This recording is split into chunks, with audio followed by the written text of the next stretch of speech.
belajar manajemen, yang pertama kita tanya, mengapa? Apa pentingnya? Why? Mengapa kita belajar? Nah, yang pertama ini ya, alasannya mengapa kita perlu belajar manajemen, ya, supaya kita bisa mengatur. Yang pertama, supaya bisa kita mengatur. Mengapa kita perlu mengatur? Karena di dalam organisasi itu banyak sekali sumber daya. Kita mengatur sumber daya. Ada SDM, apalagi ada uang, sumber daya keuangan, sumber daya juga itu SDU. Ada sumber daya mesin ya, mesin dan lain-lain. Ada sumber daya berupa ilmu, berupa intelektual, hak cipta. Apa lagi? SDA. Apa itu? Sumber daya alam. Dan di atas. Bayangkan kalau kita punya banyak sumber daya, kita tidak atur. Coba kalau di dalam ruangan ini lampu kita kasih turun, ini kursi kita kasih turun, itu AC, kipas ini kita kasih turun, baru kita hapus saja. Tapi kenapa ini ruangan berfungsi, berguna, bersih, tertata? Karena ada manajemen. Ini hasil manajemen ini, ya. Coba kalau ini ubinnya kita simpan di sini di atas, baru itu disimpan di bawah. Lampunya simpan di bawah, baru di atas simpan papan tulis. Berarti ini salah manage. Oke? Jadi pertama, fungsi manajemen ini tentu mengatur. Jadi semakin kita pandai mengatur, maka insya Allah kehidupan kita itu akan semakin berfungsi dengan baik, berjalan dengan baik. Karena itu ada yang disebut dengan mismanagement. Kesalahan dalam mengatur. Negara mismanagement. Apa akibatnya kalau negara mismanagement? Karena kan bisa lebih politik.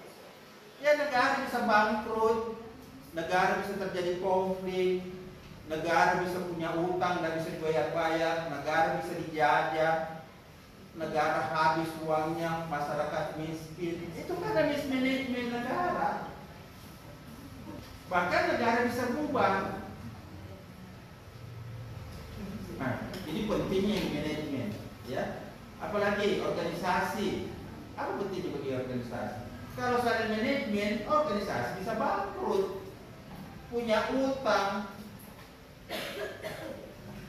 pegawainya tidak bisa gajian. Kenapa? Karena perusahaan rugi. Jadi yang pertama mengatur, ya. Ini penting. Tidak mungkin segala sesuatu bisa terjadi kalau tidak diatur secara sengaja. Bisa nggak ya jadi kursi tiba-tiba teratur begini? Tidak mungkin. Bisa nggak kita punya jadwal kuliah tiba-tiba teratur? Pasti dibikin oleh bagian akademik. Tidak ada sesuatu di dunia yang bisa teratur kalau tidak diatur. Anda berpakaian dengan pas seperti begini. Tidak mungkin tiba-tiba saya berpakaian begini, tidak sengaja. Pasti saya pilih. Oke? Understand? Yes. Jadi pahami salah satu esensi kehidupan, esensi negara, esensi organisasi itu adalah manajemen, mengatur. Karena itu banyak orang-orang yang awalnya tidak beragama, tapi begitu melihat keteraturan di alam ini, dia percaya ada yang mengatur alam ini, sehingga dia percaya ada Tuhan. Karena tidak mungkin ini matahari terbit dan terbenam setiap saat, setiap hari berulang dengan bagaimana itu tumbuh-tumbuhan, bagaimana hubungan air itu, bagaimana proses penguapan. Kalau tidak ada yang ngatur, ya, oke. Nah, ini dulu satu. Jadi saudara sekalian, tadi ada jelaskan untuk bagaimana mengatur, yaitu fungsinya manajemen atau pentingnya manajemen. Karena kalau kita tidak gunakan manajemen, apapun yang ada dalam hidup kita itu akan berantakan, ya, berantakan. Karena tidak mungkin segala sesuatu bisa teratur kalau kita tidak atur, termasuk hidup kita ini. Oke. Yang kedua, tadi ada yang sebut juga untuk mencapai tujuan.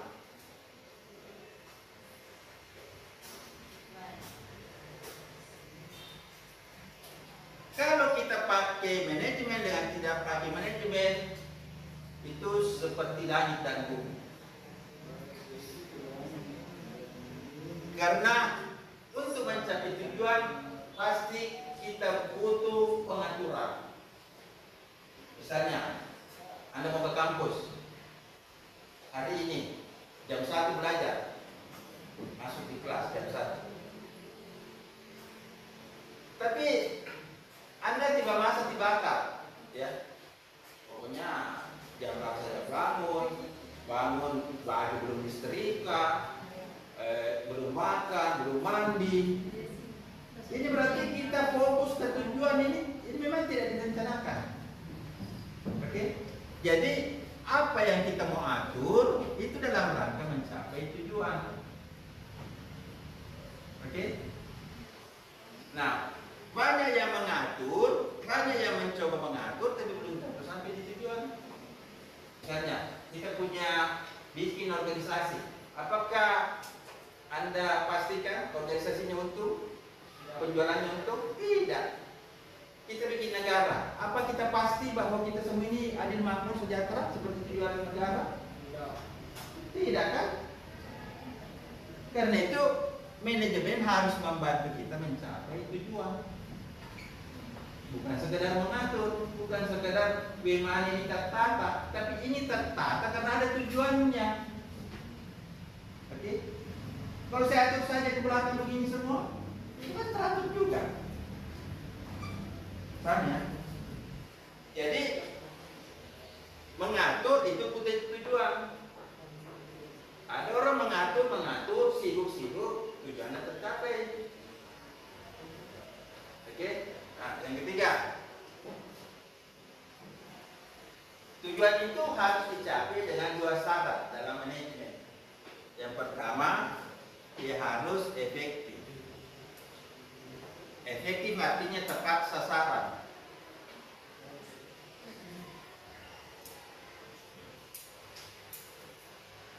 Ya. Tepat sasaran artinya kita melakukan hal yang benar. Banyak organisasi gagal karena tidak tepat sasaran. Jadi usahakan kalau tujuan kita tercapai, itu kan tujuan itu kan seperti ini ya. Nah, kalau sasaran kita di sini banyak orang yang dia capai ini, ada yang capai ini, ada yang capai ini, ada yang capai ini. Yang bagus itu yang capai betul-betul sasaran. Semakin kita capai sasaran inti disebut semakin efektif. Semakin jauh kita dari sasaran inti disebut semakin tidak efektif. Oke?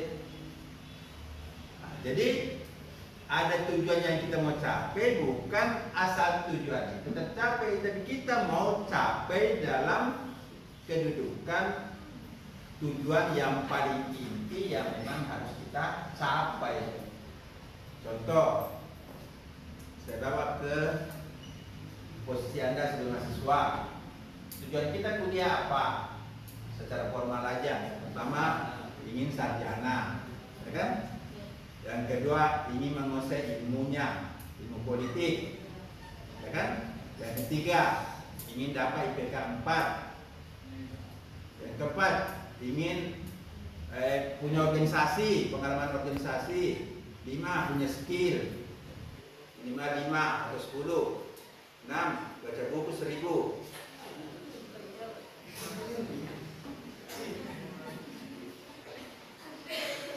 Mungkin Anda sarjana, tapi Anda berada di sini. Enak? Dia sarjana. Menguasai ilmu politik, berarti dia sudah di dalam, lebih di dalam. Dapat IPK 4, berarti dia sudah di sini. Ya. Ada harapan dia bisa jadi dosen, bisa jadi PNS. IPK 4, kemudian apa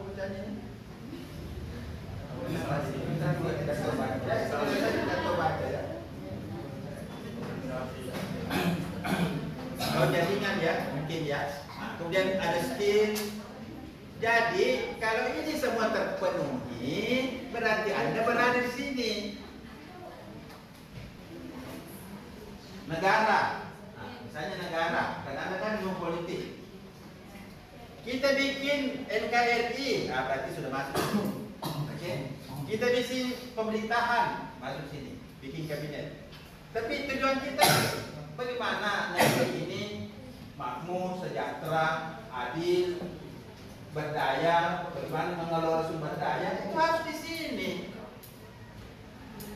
Apakah orang yang dari luar mau masuk ke sini langsung masuk sampai di sini? Oh tidak. Inilah jalannya disebut manajemen. Dia memandu kita sampai sini.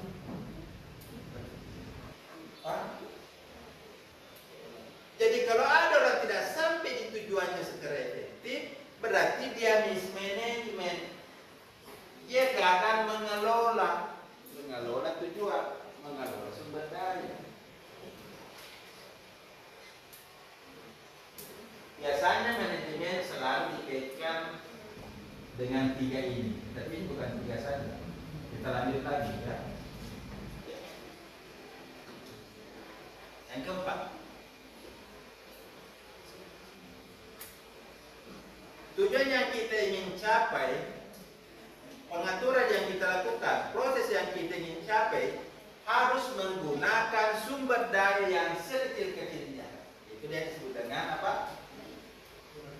Apa istilahnya? Kalau kita bisa mencapai tujuan dengan sumber daya yang sekecil-kecilnya, disebut apa dalam manajemen?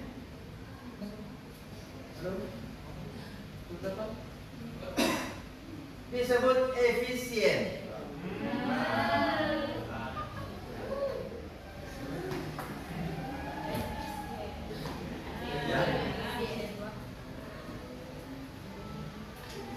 Jadi kalau efektif itu tepat sasaran, maka efisien ini berarti kita menggunakan sumber daya yang sekecil-kecilnya untuk mencapai. Anda mau sarjana, Anda butuh berapa tahun? Ada yang sarjana 7 tahun, berarti dia tidak efisien. Sarjana juga sih, ya kan? Kemudian ada yang tidak menguasai politik, berarti dia tidak efektif, dia juga tidak efisien. Jadi efisien itu kalau kita bisa menggunakan sumber daya sekecil-kecilnya untuk mencapai tujuan yang paling tepat atau yang sebesar-besarnya. Ini 2 ini yang biasa disebut sebagai syarat manajemen. Ya. Pertama dia harus efektif, yang kedua dia efisien. Nah, biasa dibandingkan apa contohnya untuk paham efektif dan efisien dengan mudah. Ya. Kita nembak burung.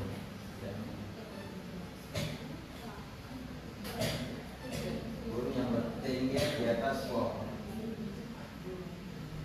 Ini burung ini ya, bukan capungnya. Burung ini.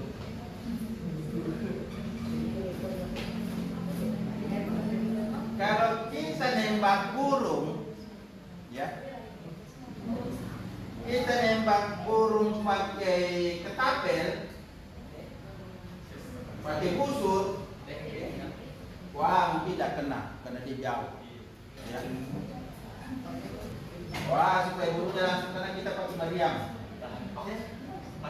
Wah, langsung hancur burung.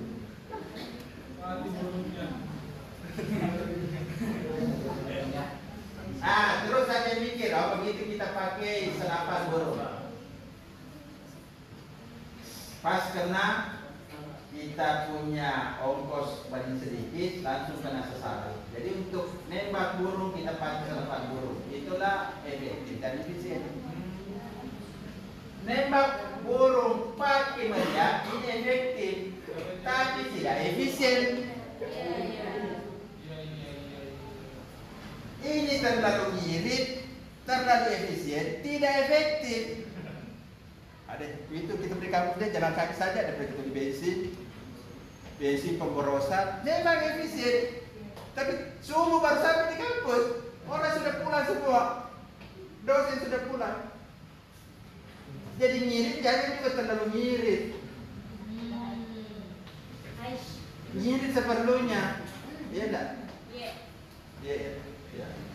Nah, jadi saudara sekalian, apa yang kita lakukan? Ini dua harus kita seimbangkan antara efektif dan efisien. Kita terlalu efisien, tidak capai tujuan, percuma. Kita capai tujuan tapi terlalu boros, ya percuma juga. Karena itu kita mau yang sedang-sedang, yang tengah-tengah. Ya. Tapi seandainya kita disuruh memilih, mana lebih penting, efektif atau efisien? Efektif. Ya. Mana saya kita suruh memilih, mana lebih penting, kita efektif atau efisien? Efektif. Kenapa? Hah? Efisien. Efisien. Efektif.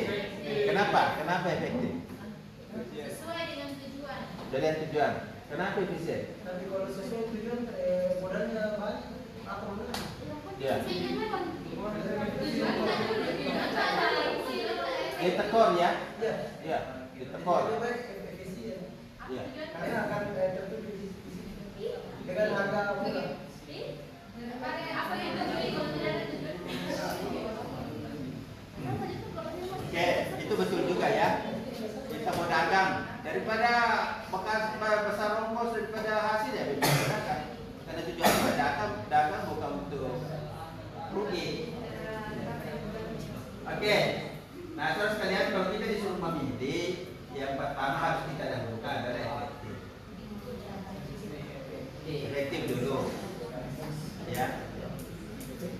Karena apapun yang kita lakukan itu tujuan kita harus tercapai dulu. Tercapai dulu. Tidak apa-apa kita boros sedikit asal tujuan tercapai. Jangan juga borosnya terlalu tinggi. Tapi jangan juga terlalu tinggi juga tidak tercapai. Seperti apa? Kalau memang harus beli buku, beli buku. Kalau memang Anda harus pergi kursus, pergi kursus. Kalau memang Anda harus pergi konsultasi, pergi konsultasi. Jangan mikir uang lagi keluar. Karena Anda tadi mau capai ini. Jadi ini dulu yang kita terangkan, efektifnya baru efisien. Ya. Jadi mengapa kita perlu belajar manajemen? Pertama supaya kita bisa mengatur sumber daya, kita bisa mencapai tujuan, kemudian kita bisa efektif, kita bisa efisien. Kira-kira apa lagi? Apa pentingnya kita belajar manajemen? Apa lagi? Ada yang mau sumbang saran? Apa lagi selain ini? Mengapa kita perlu belajar manajemen? Kira-kira apa lagi pentingnya manajemen dalam hidup? Atau ada semua di sini? Ya. Menjaga keseimbangan. Perencanaan nanti itu proses. Menjaga keseimbangan bisa ya, menjaga keseimbangan. Oke, bagus ya. Saya tulis menjaga keseimbangan. Ya. Keseimbangan ini penting. Keseimbangan dalam apa saja? Keseimbangan efektif dan efisien. Keseimbangan penggunaan sumber daya. Keseimbangan antara berbagai tujuan. Boleh. Ya, meskipun ada nanti prioritas. Jadi ini kalau kita bicara nilai ini banyak ya. Selain keseimbangan apalagi kira-kira? nilai yang penting di dalam manajemen. Apa? Apalagi? Hah? Pengarahan. Pengarahan. Oh itu nanti fungsi manajemen atau proses manajemen. Lagi nilai.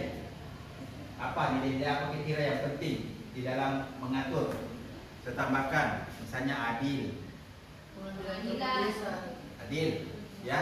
Jadi jangan kita menggunakan sumber daya sewenang-wenang, apalagi dalam organisasi, apalagi selain adil. Apalagi kira-kira keseimbangan, adil, misalnya musyawarah.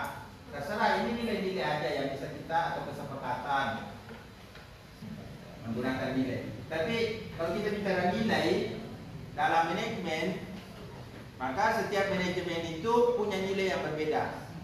Antara manajemen Islam dan manajemen Barat yang sekuler atau yang manajemen di luar Islam itu pasti beda. Karena kita dalam Islam itu ada namanya ibadah, ada namanya pengawasan dari Allah.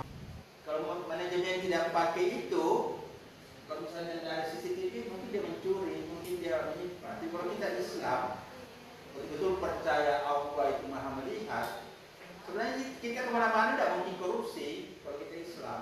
Kalau Islamnya memang dilaksanakan dengan benar. Jadi ini ada nilai ya. Oke, ada yang mau tambahkan lagi atau kita cukupkan sini pentingnya manajemen? Cukup ya? Ya. Jadi saudara sekalian, tolong setelah Anda tahu ini, Anda praktekkan. Ingat ya, praktek ya. Karena saya ngajar itu bukan cuma menambah kognitif. Tujuan saya mengajar itu ada 3. Pertama, menambah kognitif, mengubah sikap dan memperbaiki perilaku. Oke, itu saya pakai di mana-mana. Jadi saya selalu tekankan itu praktek kalau saya ngajar. Tekankan perubahan. Oke, nah, jadi tolong praktek. Mulai sekarang Anda mengatur hidupnya, mengatur Anda punya aktivitas, mengatur waktu, mengatur keuangan, mengatur pertemanan, mengatur apa yang kita lihat, apa yang kita tonton, itu kita atur semua. Kemudian ingat, apapun yang kita lakukan harus ada tujuannya. Kita jangan ikut-ikut, kita jangan melakukan sesuatu tidak tahu apa maksud dan tujuannya ke sana. Pasti ada tujuan. Kemudian lakukan atau apapun yang kita lakukan efektif, efisien ya, dan usahakan sesuai dengan nilai-nilai. Ya. Saya kira 5 ini sudah cukup ya untuk paham pentingnya dan mengapa manajemen itu perlu dalam organisasi, dalam hidup kita, dalam negara, dimanapun manajemen ini wajib.